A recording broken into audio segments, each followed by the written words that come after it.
ವಿಜಯಪುರ ಪಟ್ಟಣದ ಪುರಸಭೆಯ ಆವರಣದಲ್ಲಿ 70ನೇ ವರ್ಷದ ಕನ್ನಡ ರಾಜ್ಯೋತ್ಸವ ಆಚರಣೆ ಮಾಡಿದರು. ಭುವನೇಶ್ವರಿ ಭಾವಚಿತ್ರವನ್ನು ಇಟ್ಟು ಪೂಜಿಸಿದರು.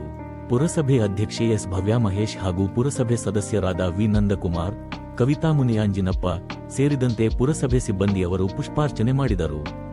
ಪೌರಕಾರ್ಮಿಕರು ಪುರಸಭೆಯ ಮುಂದೆ ರಂಗೋಲಿ ಬಿಡಿಸಿ ಸಂಭ್ರಮಿಸಿದರು.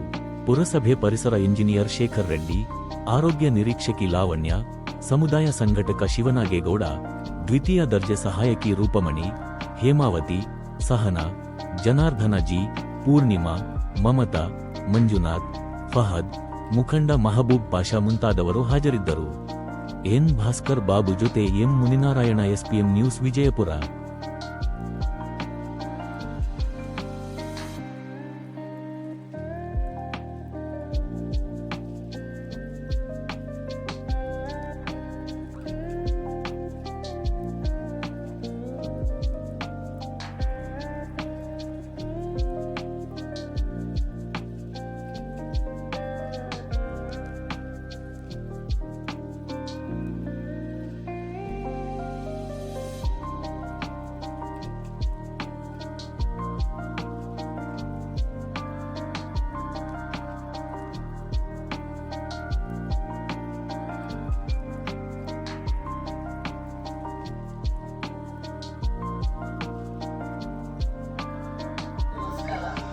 ನಾಡಿನ ಜನರಿಗೆ ಕನ್ನಡ ರಾಜ್ಯೋತ್ಸವ ಶುಭಾಶಯಗಳು. ಕನ್ನಡ ಎಷ್ಟು ಜೀವ ಎಷ್ಟು ಮುಖ್ಯವೋ ಕನ್ನಡ ಭಾಷೆನೂ ಅಷ್ಟೇ ಮುಖ್ಯ. ದಿನನಿತ್ಯ ಆದರೆ ಬೆಳಿಗ್ಗೆ ಆದರೆ ಕನ್ನಡ ಮಾತಾಡಬೇಕು. ಊರಲ್ಲಿ ಎಲ್ಲ ಕಡೆ ಮನೆಯಿಂದ ಸ್ಟಾರ್ಟ್ ಮಾಡಬೇಕು, ಮಕ್ಕಳಿಂದ ಹಿಡಿದು ಸ್ಕೂಲಿಂದ ಹಿಡಿದು. ಇವಾಗ ಆಂಗ್ಲ ಭಾಷೆ ಬರೋದ್ರಿಂದ ಎಲ್ಲ ಇಂಗ್ಲೀಷ್ ಕಲಿಯೋ ದರದಲ್ಲಿ ದೂರ ಹೋಗ್ತಾ ಇದ್ದಾರೆ. ಕನ್ನಡ ಭಾಷೆ ಎಷ್ಟು ಮುಖ್ಯ ಅಂದರೆ ನಾವು ಮಾತೃಭಾಷೆಯಾಗಿ ಉಪಯೋಗಿಸ್ಬೇಕು. ನಮಗೆ ಕನ್ನಡ ಭಾಷೆಯಿಂದ ನಾಡು ಹೊರ ರಾಜ್ಯದವ್ರಿಗೆ ಏನಂದರೆ ನೀರು ಬೇಕು, ಇಲ್ಲಿನ ಭೂಮಿ ಬೇಕು, ಇಲ್ಲಿಂದ ಎಲ್ಲ ವ್ಯವಸ್ಥೆ ಬೇಕು. ಅದೇ ಕನ್ನಡ ಭಾಷೆ ಬೇಡ.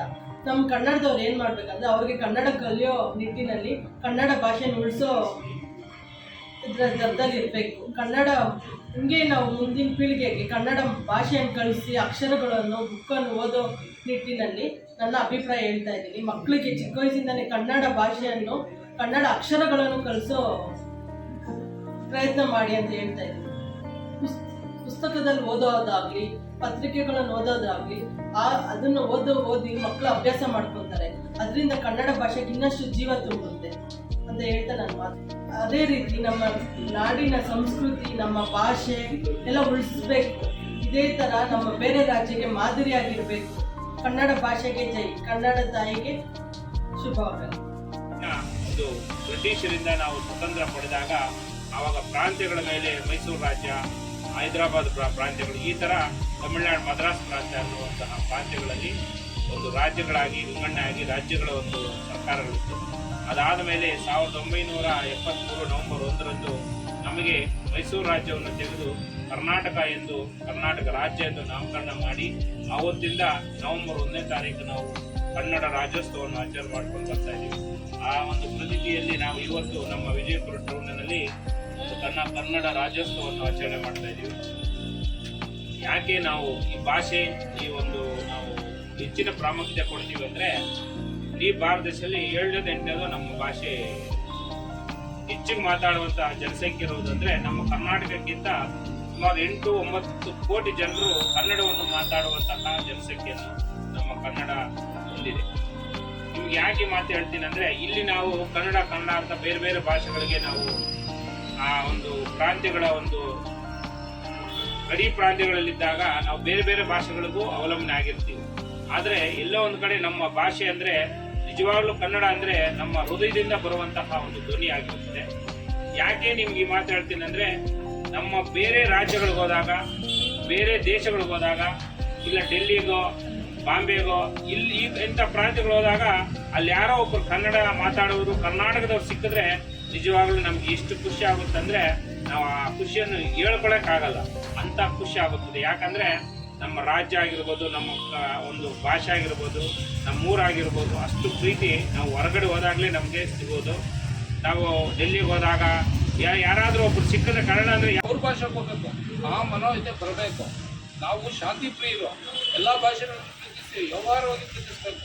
ಇವತ್ತಿನ ಏನಾಗಿದೆ ಮಕ್ಕಳಿಗೆ ಬರೀ ಇಂಗ್ಲೀಷ್ ಎಲ್ಲ ಇಂಗ್ಲೀಷ್ ಮಕ್ಕಳಿಗೆ ಆಗ್ತದೆ. ಇವಾಗಿಂದನೇ ಇಂಗ್ಲೀಷ್ ಕಳಿಸ್ತೀನಿ, ಏನೋ ಮಮ್ಮಿ ಡ್ಯಾಡಿ ಅಂದರೆ ಏನೋ ಖುಷಿ, ಅದನ್ನೆಲ್ಲ ಬಿಡಬೇಕು. ನಾವು ಹುಟ್ಟು ಬೆಳೀತಾ ಇರೋದು ಕರ್ನಾಟಕದಲ್ಲಿ ಹುಟ್ಟಬೇಕಂದ್ರೆ ತಪಸ್ ಮಾಡಿರಬೇಕು.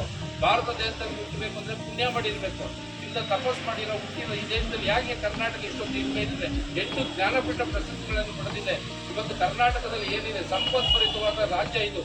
ನಿಮಗೆ ಕೋಲಾರದ ಚಿನ್ನದ ಗಡಿ ತಗೊಳ್ಳಿ, ಎಂತೆಂಥ ಕವಿಗಳು ಹುಟ್ಟಿದ್ದಾರೆ. ಶಿವರಾಮ ಕಾರಂತರು, ಕುವೆಂಪರು, ದಾರಾ ಬೇಂದ್ರೆಯವರು, ಎಂಥ ಮಹಾನುಭಾವರು ಹುಟ್ಟಿರೋ ನೆಲ ಇದು.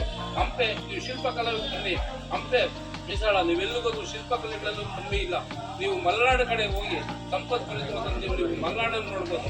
ಇಂಥ ಸಂಪತ್ಭರಿತ ದೇಶದಲ್ಲಿ ನಾವು ಹುಟ್ಟಿರೋರು, ನಾವು ಕನ್ನಡವನ್ನು ಕಲಿಬೇಕು. ಮಕ್ಕಳೆಲ್ಲ ಈಗಲಿಂದ ಮಕ್ಕಳು ಮನೆಯಲ್ಲಿ ಕನ್ನಡನ ನೀವು ಮಾಡ್ಕೊಳ್ಬೇಕು. ನೀವು ಬೇರೆ ಏನಾದ್ರು ಪಡ್ಕೊಳ್ಳಿ, ಕನ್ನಡದಿಂದ ಮಕ್ಕಳು ಬೆಳೆಸಿರೋ ಮುಂದೆ ಮಕ್ಕಳು ಕನ್ನಡನ ಉಳಿಯುತ್ತೆ. ಇಲ್ಲಾಂದ್ರೆ ಕನ್ನಡ ನಮ್ಮ ದೇಶದಲ್ಲಿ ನಮ್ಮ ಕರ್ನಾಟಕದಲ್ಲಿ ಉಳಿಯಲ್ಲ. ನಾವು ಶಾಂತಿ ಪ್ರಿಯರು, ಆದರೆ ನಮ್ಮೆಲ್ಲ ಕನ್ನಡ ಜನಕ್ಕೆ ನಾವು ಒಂದೇ ವಿನಂತಿ ಮಾಡೋದು, ನಮ್ಮ ನೆಲೆಗಾಗಲಿ, ಜಗಕ್ಕಾಗಲಿ, ಭಾಷೆಗಾಗಲಿ ತೊಂದರೆ ಬಂದಾಗ ನಾವೆಲ್ಲ ಎದ್ದು ನಿಲ್ತೀವಿ, ಹೋರಾಟ ಮಾಡ್ತೀವಿ. ನಮ್ಮ ಭಾಷೆ ಉಳಿಬೇಕು, ನಮ್ಮ ರಾಜ್ಯ ಉಳಿಬೇಕು, ನಮ್ಮ ನೆಲ ಉಳಿಬೇಕು, ನಮ್ಮ ಭಾಷೆ ಉಳಿಬೇಕು, ನಮ್ಮ ಜಲ ಉಳಿಬೇಕು. ನಾವೆಷ್ಟೇ ಶಾಂತಿ ಪ್ರಿಯದಾಗ ನಮಗೆ ಅನ್ಯಾಯ ಆದಾಗ ನಾವು ಸಹಿಸಲ್ಲ. ಕನ್ನಡಿಗರು ನಾವು ಯಾವತ್ತೂ ಒಂದೇ. ನಾನು ಈ ಸಂದರ್ಭದಲ್ಲಿ ಆಗ್ರಹ ಮಾಡ್ತಾ ಇದ್ದೀನಿ, ನಮ್ಗೆ ಇದುವರೆಗೂ ನಮ್ಮ ಕನ್ನಡ ಧ್ವಜಕ್ಕೆ ಕೇಂದ್ರದಿಂದ ಯಾವುದೇ ರೀತಿಯಾದ ಅನುಮತಿಯೂ ಸಿಕ್ಕಿಲ್ಲ. ನಮ್ಮದೇ ಇದು ಧ್ವಜ ಅನ್ನೋದಕ್ಕೆ ಇನ್ನೂ ಸಿಕ್ಕಿಲ್ಲ. ನಮ್ಗೆ ಆದಷ್ಟು ಬೇಗ ನಮಗೆ ಕೇಂದ್ರ ಸರ್ಕಾರ ಧ್ವಜಕ್ಕೆ ಸ್ಥಾನಮಾನವನ್ನು ಕೊಡಬೇಕು ಅಂತ ಹೇಳ್ತಾ ಮತ್ತೊಮ್ಮೆ ನಾನು ಎಲ್ರಿಗೂ